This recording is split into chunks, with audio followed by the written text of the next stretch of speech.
Então vamos lá, pessoal, seguindo aqui, comentar agora um pouquinho mais sobre a absorção das proteínas, tá certo? Então vamos nessa. Aqui eu desenho o nosso bom e velho enterócito.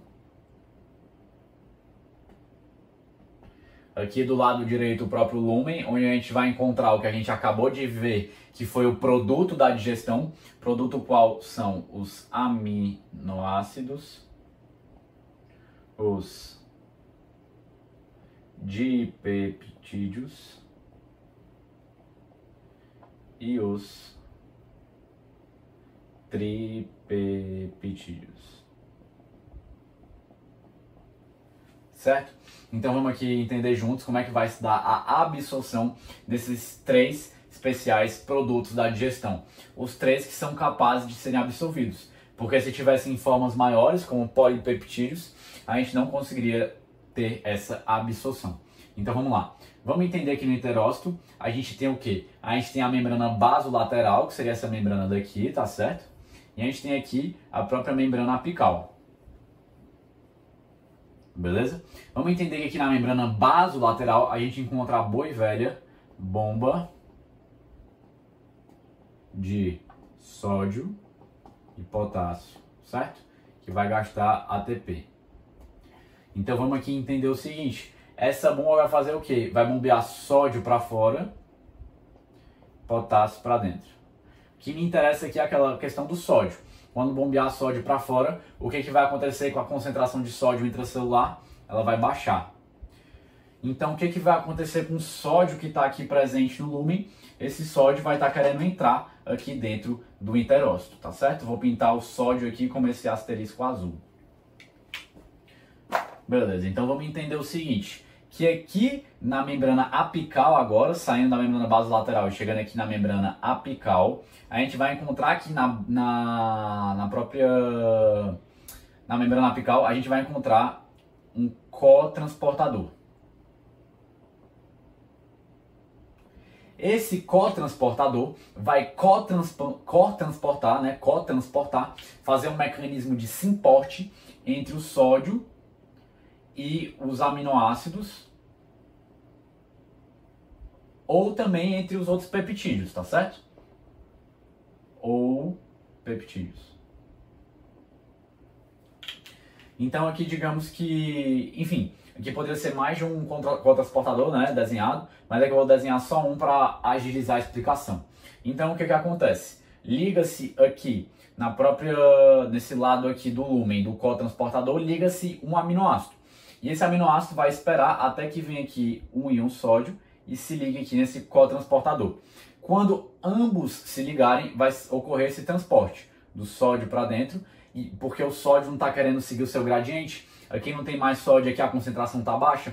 Então o sódio vai querer entrar e quando ele entra, ele vai puxar junto dele esse aminoácido. Então entrou o aminoácido e entrou o sódio aqui, tá certo?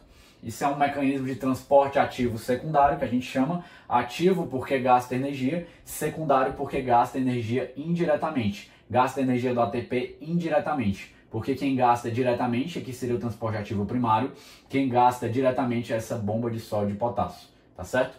Então o transporte ativo secundário vai se aproveitar, o que se aproveita desse gradiente baixo de sódio proporcionado graças a essa bomba daqui. Beleza. Aqui eu dei o exemplo com o aminoácido, mas vamos entender que a gente está falando de um outro cotransportador, que é um cotransportador sódio e peptídeos. Então, sódio e dipeptídeos, por exemplo. Então aqui se ligaria um sódio,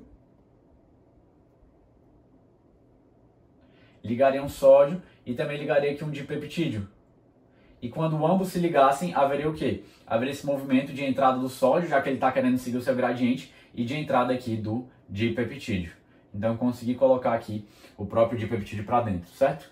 A mesma ideia se aplicaria aqui para o tripeptídeo. Então se ligou aqui um tripeptídeo, ligou o sódio, ambos entraram, tá bom? Então existe esse mecanismo de cotransporte, mas vamos entender também que pode haver um mecanismo, a depender do tipo de aminoácido, de peptídeo e tripeptídeo, que pode variar. Então podem ter diferentes aminoácidos, diferentes dipeptídeos, diferentes tripeptídeos. Também a gente pode ter aqui um processo de difusão facilitada.